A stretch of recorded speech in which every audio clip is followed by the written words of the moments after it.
Hello friends, जैसा कि मैंने अपने पिछले वीडियो में कहा था कि आप लोगों के लिए मैं एग्जाम्स के लिए सीबीएसई एग्जाम्स या बिहार बोर्ड, झारखंड बोर्ड, चाहे आईसीएसई बोर्ड का जो भी क्वेश्चन होगा हाइट एंड डिस्टेंस से मैं कुछ क्वेश्चंस लेके आऊंगा जो काफी इंपॉर्टेंट होंगे परीक्षा के लिए।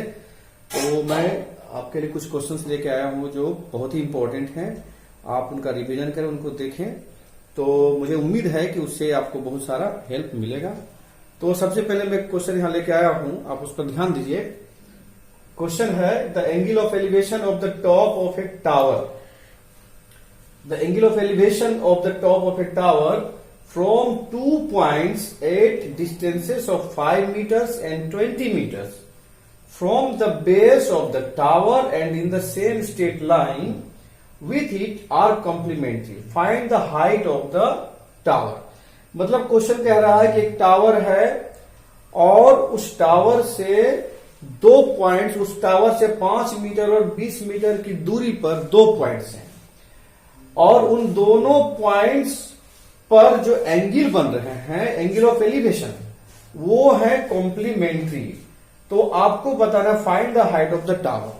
तो जैसा कि क्वेश्चन कह रहा है उसके हिसाब से सबसे पहले हमने एक टावर बना लिया। This is a tower, suppose this is the tower, और बता रहा है कि इस टावर के सीधा में कुछ 2 पॉइंट्स हैं। सपोज एक पॉइंट यहां है, दूसरा पॉइंट यहां है। This is A, this is B, और angle of elevation from these 2 points, यानी एंगल ऑफ एलिवेशन का मतलब हिंदी में इसको कहते हैं उन्नयन कोण। एंगल ऑफ एलिवेशन मतलब उन्नयन कोण, जो नीचे से ऊपर देखने पर जो एंगल बनता है उसको उन्नयन कोण कहते हैं हिंदी में। तो इन दोनों पॉइंट से angle of elevation of the top of the tower, यानी टावर के टॉप का जो उन्नयन कोण है इन दोनों पॉइंट से, वो कॉम्प्लीमेंट्री एंगल है। मतलब है कि यहां से जब हम इसको देख रहे हैं, तो जैसा मैंने पिछले वीडियो में बताया था कि जब हम यहां से, चूंकि नीचे से हम ऊपर देख रहे हैं, तो एंगल ऑफ एलिवेशन बनेगा। और कहां पर बनेगा? लाइन ऑफ साइट और हॉरिजॉन्टल लाइन के बीच, जैसा मैंने पिछले वीडियो में बताया था। तो लाइन ऑफ साइट, जैसे ए पॉइंट से अगर इसके टॉप को हम देख रहे हैं तो ये लाइन ऑफ साइट हो जाएगा। This is line of sight from A से देखने पर इसके टॉप का लाइन ऑफ साइट ये हो जाएगा और हॉरिजॉन्टल लाइन ये हो जाएगा। तो आंख पर जो एंगल बनेगा, ये वाला angle, this is called angle of elevation.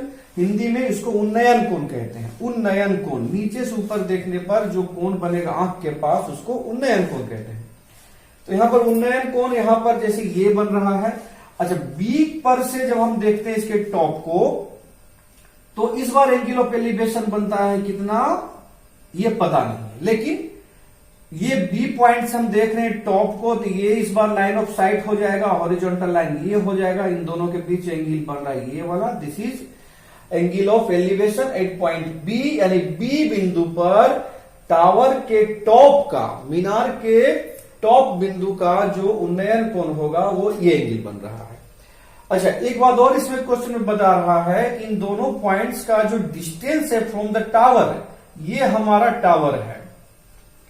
Tower से इन दोनों पॉइंट के बीच का जो डिस्टेंस है वो बता रहा है 5 मीटर और 20 मीटर, यानी ये जो डिस्टेंस है समझ लीजिए 5 मीटर, और यहां से यहां तक ये टोटल जो डिस्टेंस है वो है 20 मीटर। ये टोटल डिस्टेंस 20 मीटर, जैसा कि क्वेश्चन कह रहा है। तो क्वेश्चन के हिसाब से हमने सारा का सारा फिगर बना लिया है। चलिए इसको हम लोग नाम देते हैं, suppose P and Q. Suppose P Q tower है और ये एंगल, इन दोनों एंगल के बारे में बता रहा है क्या, कि ये दोनों एंगल कॉम्प्लीमेंट्री एंगल है। तो जैसा कि हम लोग कॉम्प्लीमेंट्री एंगल का परिभाषा है, जिसको हम लोग पूरक कोण कहते हैं हिंदी में। तो पूरक कोण क्या होता है? तो पूरक कोण जो होता है, जब 2 कोणों का जोड़ 90 डिग्री हो जाए तो उनको हम पूरक कोण कहते हैं हिंदी में, और वही उसी को हम लोग इंग्लिश में कॉम्प्लीमेंट्री एंगल कहते हैं। तो ये एंगल और ये एंगल दोनों क्या है? कॉम्प्लीमेंट्री एंगल है। मतलब इसका और इसका जोड़ करके क्या हो रहा है भाई? तो 90 डिग्री हो रहा है, तब ये कॉम्प्लीमेंट्री एंगल है। तो चलिए मान लेते हैं कि अकॉर्डिंग टू क्वेश्चन हम कह सकते हैं, according to question angle A plus angle B का जोड़ क्या चीज है 90 डिग्री। Angle A plus angle B का जोड़ कितना है 90 डिग्री। जैसा कि क्वेश्चन बता रहा है कि ए और B both are complementary angle, मतलब एंगल ए और बी पर जो एंगल ऑफ एलिवेशन बन रहे हैं, मतलब उन्नयन कोण बन रहे हैं, उन दोनों का जोड़ 90 डिग्री है। आई बात समझ में। चलिए टावर का हाइट फिलहाल कुछ देर के लिए हम लोग मान लेते हैं कि h है। Let height of the tower is equal to h। Let height of the tower is equal to h। ये h है। तो यहां पर चूंकि दो ट्रायंगल बन रहे हैं, एक ट्रायंगल PBQ बन रहा है जो एक राइट एंगल ट्रायंगल है। चूंकि टावर यहां सीधा खड़ा है तो ये राइट एंगल ट्रायंगल बन रहा है। तो PBQ एक एंगल है और दूसरा PAQ ये दूसरा एंगल है। तो इस एंगल के साथ ये ट्रायंगल बन रहा है, तो हम इस ट्रायंगल में पहले लेंगे क्या लिखेंगे, इन ट्रायंगल PQB। PQB में हम बात करेंगे PQB में। तो चूंकि ये एंगल अभी हमको पता नहीं है एंगल ऑफ एलिवेशन क्या है, तो हम लोग क्या करेंगे 10 एंगल बी, इसको हम बी लिख रहे हैं, 10 एंगल बी लेंगे। यहां पर प्रश्न उठता है कि सर आपने 10 ही क्यों लिया, 10 ही क्यों लिया, साइन भी ले सकते थे, कॉस भी ले सकते थे। कुछ बच्चों को टेंशन होता है, कंफ्यूजन होता है कि आखिर 10 क्यों, साइन या कोस क्यों नहीं। तो बात यहां पर यह है कि चूंकि ये हमको हाइट ऑफ द टावर निकालना है जो इस ट्रायंगल के हिसाब से परपेंडिकुलर है, और बेस इज गिवन, बेस दिया हुआ है, परपेंडिकुलर निकालना है, बेस दिया हुआ है।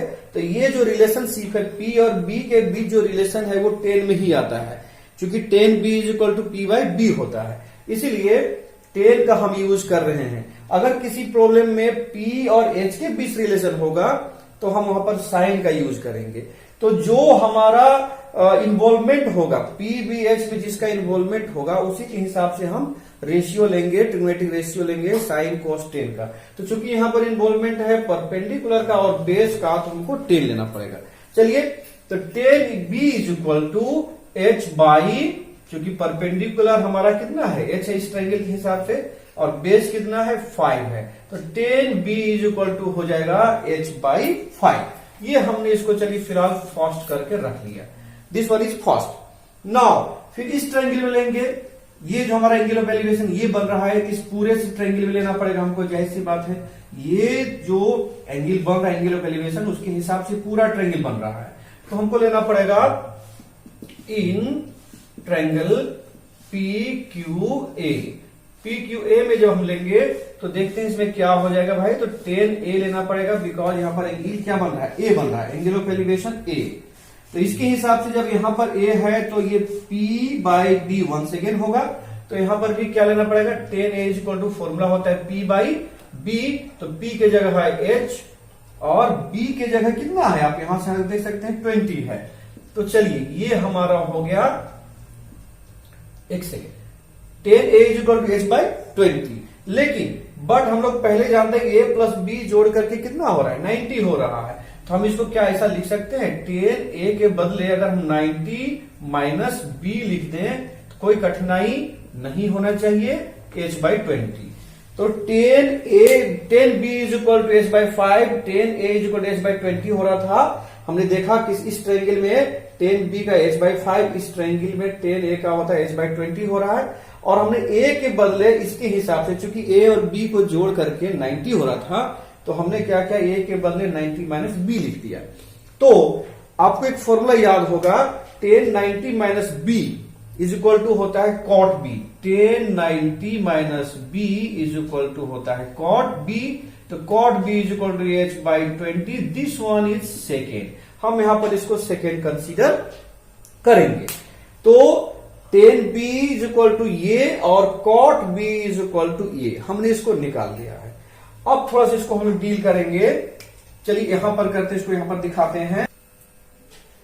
तो हमने 10B is equal to H/5 और cot B is equal to H/20 हमने दो इक्वेशन निकाल के रखे थे। अब हम लोग एक चीज और भी जानते हैं कि 10 एक हमारा फॉर्मूला होता है ट्रिग्नोमेट्री में कि 10 theta into cot theta is equal to 1 होता है। ये आपने याद किया होगा, देखा होगा कि tan theta is equal to cot theta is equal to 1 होता है। तो हम उसी बात का यहां पर क्या करेंगे, लाभ। तो हम लोग एक फॉर्मूला जानते हैं, tan theta into cot theta is equal to 1 होता है। ट्रिग्नोमेट्री में ये पढ़ा हुआ होगा, अभी हम उसको डिस्कस नहीं करेंगे। जब ट्रिग्नोमेट्री के बारे में अगला वीडियो हम बनाएंगे, पूरा वीडियो, उसमें हम ये बात करेंगे। तो tan theta into cot theta is equal to 1, तो इसी चीज का यूज हम करेंगे। तो यहाँ पर थीटा की जगह अपने इस क्वेश्चन के हिसाब से हम बी का यूज करें, tan B into cot B. तो tan B into cot B का क्या होता है,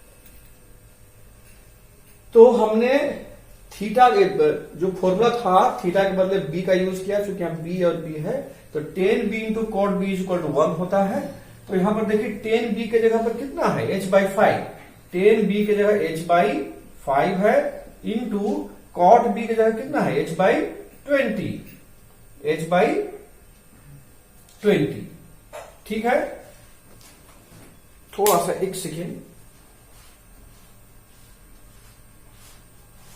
ten B into cot B is equal to हमने निकाल दिया h/5 इंटू h/20।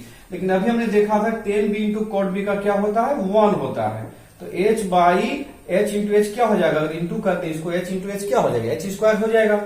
h²/25 का क्या हो जाएगा भाई, 100। अब इसको थोड़ा सा क्रॉस मल्टीप्लीकेशन करके सोल्व कर देंगे, तो h² इज इक्वल टू 100 हो जाएगा।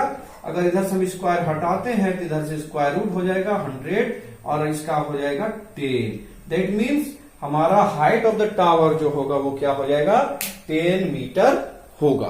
तो ये जो क्वेश्चन है आने वाले परीक्षा के लिए बहुत हमको इंपॉर्टेंट लग रहा है, आप इसको बहुत रिवाइज जरूर कर लें।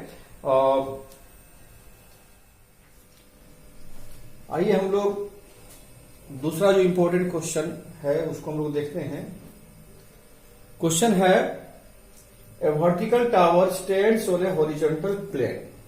एक टावर है जो हॉरिजॉन्टल प्लेन पे खड़ा है, and it's surmounted by a flag staff of height 6 metre. और उस टावर के ऊपर एक 6 मीटर का झंडा गड़ा हुआ है, मतलब टावर है और उसके ऊपर उस 6 मीटर ऊंचाई का एक झंडा गड़ा हुआ है। At a point on the plane the angle of elevation of the bottom of the flag staff is 30 degree and that of the top of the flag staff is 60 degree. कहने का मतलब है, ग्राउंड से जब flag staff झंडा के bottom को देखा जाता है और जब टॉप को देखा जाता है, तो झंडा के जब बॉटम को देखा जाता है ग्राउंड के किसी पॉइंट से, तो उस समय एंगल ऑफ एलिवेशन मिलता है 30 डिग्री। और जब टॉप ऑफ द फ्लैग को जब हम लोग ग्राउंड के किसी पॉइंट से देखते हैं तो उस बार एंगल ऑफ एलिवेशन मिलता है 60 डिग्री। क्वेश्चन यही है। तो find the height of the tower. एक बार फिर से क्वेश्चन समझ लें कि एक टावर है, टावर के ऊपर जो है सो एक फ्लैग स्टाफ झंडा लगा हुआ है, गड़ा हुआ है, और ग्राउंड के किसी एक पॉइंट से जो टावर से कुछ दूरी पर पॉइंट है, वहां से जब हम फ्लैग स्टाफ के बॉटम को देखते हैं तो एंगल ऑफ एलिवेशन बनता है 30 डिग्री का। और जब हम लोग टॉप को देखते हैं, फ्लैग स्टाफ के टॉप को देखते हैं, तो हम लोग एंगल ऑफ एलिवेशन बनता है 60 डिग्री। तो बताइए कि क्या है टावर का हाइट।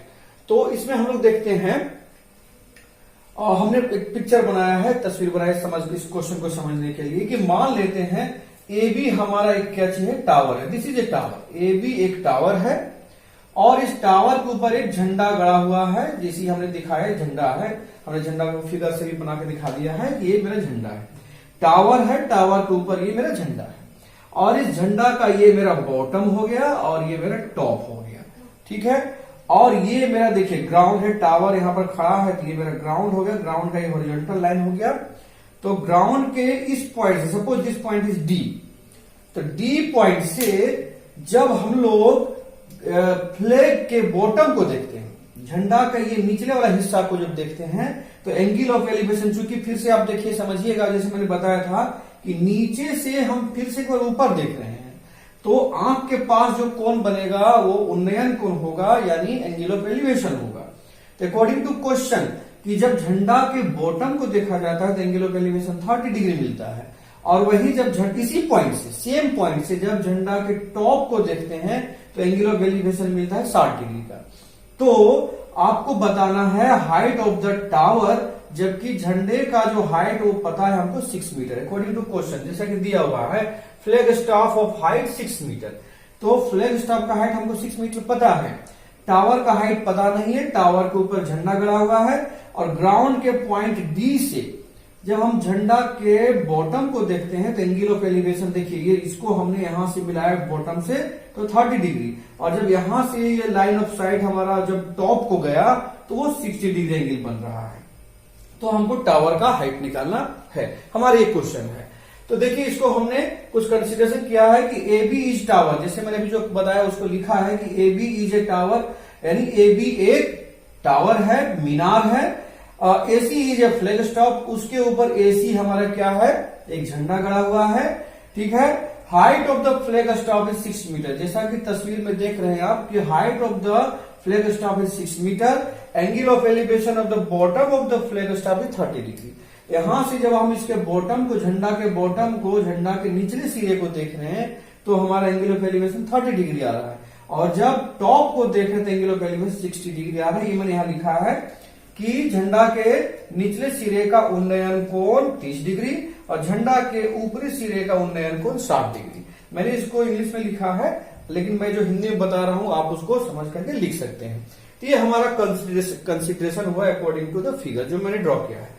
आगे हम लोग देखते हैं, चूंकि हमारे पास एक ये ट्रायंगल बन रहा है जो 30 डिग्री, जो एंगल है उसको हम देखेंगे। 30 डिग्री से हमारा ये ट्रायंगल बन रहा है, तो एक बार हम इस ट्रायंगल में डिस्कशन करेंगे और एक बार 60 डिग्री और इसको पूरा देखें तो एक बार ये वाला ऐसे बन रहा है, 60 डिग्री के हिसाब से ये पूरा ट्रायंगल बन रहा है। तो एक बार हम इस पर बात करेंगे। हम इस ट्रायंगल के ऊपर बात नहीं करेंगे क्योंकि इसमें हमारा एंगल दिया हुआ नहीं है। तो चलिए पहले हम 30 डिग्री वाले एंगल पर बात करते हैं, ए डी बी पर बात करते हैं। तो A D B in triangle A B D, in triangle A B D जिसका एंगल ऑफ एलिवेशन कितना है 30 degree, angle A B D जिसका एंगल ऑफ एलिवेशन कितना है 30 डिग्री। और हम यहां पर क्या लेंगे, साइन लेंगे, कोस लेंगे, टेन लेंगे। तो फिर से आप देखिए कि आपको निकालना है हाइट, ये वाला निकालना है, और ये हमको पता नहीं है तो चलो थोड़ा देर के इसको मान लिया जाए कि कंसीडर कर लें दिस पार्ट इज वाई, ठीक है। हमको ये निकालना है और ये जो दूरी है इसको हमने वाई मान लिया। तो चूंकि एच निकालना है और ये वाई हमारा ले रहे हैं डिस्टेंस, तो ये P होता है, ये B होता है। P और B किस में होता है, 10 में होता है, तो हम 10 लेके चलेंगे। तो इन ट्रायंगल ABD, इस ट्रायंगल में ABD में 10 30 degree is equal to AB by BD। AB P हो गया और BD B हो गया, P बाई B। तो AB बाई BD, AB का कितना है भाई H है और BD का क्या मान लिया है Y। तो इस तरीके से H बाई Y हो गया, क्रॉस मल्टीप्लीकेशन करेंगे तो y इज इक्वल टू क्या आ रहा है h√3 आएगा, y is equal to h√3 cross multiplication करने के बाद। चलिए अब ये फिर हम 60 डिग्री वाले एंगल पर लेंगे। 60 डिग्री जो एंगल ऑफ एलिवेशन है उसका ट्रायंगल ये बन रहा है। तो इस ट्रायंगल में 10 60 डिग्री फिर से लेंगे क्योंकि ये हाइट हम टोटल लेंगे और ये बेस लेंगे। तो 10 60 डिग्री जैसा मैंने यहां लिखा इन ट्रायंगल CBD आप देख सकते हैं। तो 10 60 degree is equal to BC by BD, BC by BD। लेकिन BC हमारा दो पार्ट में है, AC प्लस AB। तो मैंने BC को यहां पर लिखा AC प्लस AB। आप देख सकते हैं कि BC को हमने AC प्लस AB लिखा, जैसा कि फिगर में है। BC जो है दो पार्ट में है, एक पार्ट दो पार्ट। तो BC is equal to AC plus AB by BD। BD तो जो Y था हमने Y रखा है, और 10 60 डिग्री क्योंकि एंगल ऑफ एलिवेशन मेरा इस बार क्या चीज है 60 डिग्री है। तो 10 60 डिग्री इज इक्वल टू ये हमने किया। फिर से हम यहाँ और एक चीज 10 60 का वैल्यू होता है √3, यहाँ पर 10 30 का 1/√3 होता है, इसलिए 1/√3 यूज किया था। यहाँ 10 60 का √3 होता है, तो 10 60 का √3 हम यूज किए। अब इसको हम लोग क्या करेंगे, क्रॉस मल्टीप्लीकेशन करेंगे। तो फिर से हम क्रॉस मल्टीप्लीकेशन किए तो y को √3 से y√3 हो गया और 6 प्लस h को 1 से 6 प्लस h हो गया। इस तरीके से हमारे पास एक इक्वेशन बनकर के आया y√3 is equal to 6 plus h। अब देखिए एक हमने इक्वेशन पहले ही निकाल के रखा था, y इज इक्वल टू क्या चीज h√3। तो ये y का वैल्यू हम ला करके इसमें पुट अप करेंगे, इस y के जगह हम डाल देंगे, y का वैल्यू सब्स्टिट्यूट करेंगे यहां पर। तो y का वैल्यू क्या है, h√3 है। इस जगह y की जगह हम क्या लिख दिए, देखिए h√3 लिख दिया। y जो जहां था उस जगह पर हम h√3 लिख दिए फ्रॉम फर्स्ट। तो h√3 इंटू √3, चूंकि ये √3 तो पहले से एक ठो है, तो h√3 ये y का हो गया और एक ठो ये √3 यहां पर हो गया। तो दोनों हम इंटू करेंगे, तो h√3 इंटू √3 करेंगे तो हमारा क्या हो जाएगा, 3h हो जाएगा। √3 को √3 करेंगे तो √9 होगा, √9 का स्क्वायर रूट 3 होता है, तो 3h हो जाएगा। और इधर 6 प्लस h, तो 3h is equal to 6 plus h। अगर ये h को इक्वेशन जैसे हम लोग सोल्व करते हैं, ये हमारा h के फॉर्म में वेरिएबल है, ये h के फॉर्म में वेरिएबल है, दोनों वेरिएबल को हम एक तरफ कर देंगे जैसे इक्वेशन में हम लोग देखे हैं। तो 3h माइनस h हो जाएगा, चूंकि ये प्लस h इधर आएगा तो माइनस h हो जाएगा। तो 3h में h हो गया तो 2h बचेगा इज इक्वल टू 6। तो h इज इक्वल टू 6/2 यानी h is equal to 3। This is the height of the tower. तो इस तरह से इस क्वेश्चन में हम लोगों ने देखा कि किस तरीके से हाइट ऑफ द टावर को हम लोग निकालेंगे। मेरे ख्याल से यह भी क्वेश्चन बहुत ही इंपॉर्टेंट है इस एग्जाम के लिए। आप इसे अच्छे से तैयारी कर लीजिए, समझ लीजिए। इस प्रकार हमने आज 2 क्वेश्चंस देखे हाइट एंड डिस्टेंस पर, और अगले वीडियो में और भी हम कुछ इंपॉर्टेंट क्वेश्चन देखेंगे हाइट एंड डिस्टेंस से। और अगर आपको ये जो हमने बताया, अगर आपको ये अच्छा लग रहा हो, ये वीडियो आपके लिए उपयोगी हो, तो आप इसे प्लीज शेयर और सब्सक्राइब जरूर करें, कमेंट जरूर करें, ताकि हमको भी उत्साह मिले कि हाँ हम इस तरह के क्वेश्चन आपके लिए बनाएं जो आपको हेल्प करे। ठीक है, इस प्रकार हमने आज 2 क्वेश्चंस देखे हाइट एंड डिस्टेंस पर, और अगले वीडियो में और भी हम कुछ इंपॉर्टेंट क्वेश्चन देखेंगे हाइट एंड डिस्टेंस से। और अगर आपको ये जो हमने बताया, अगर आपको ये अच्छा लग रहा हो, ये वीडियो आपके लिए उपयोगी हो, तो आप इसे प्लीज शेयर और सब्सक्राइब जरूर करें, कमेंट जरूर करें, ताकि हमको भी उत्साह मिले कि हाँ हम इस तरह के क्वेश्चन आपके लिए बनाएं जो आपको हेल्प करे। ठीक है।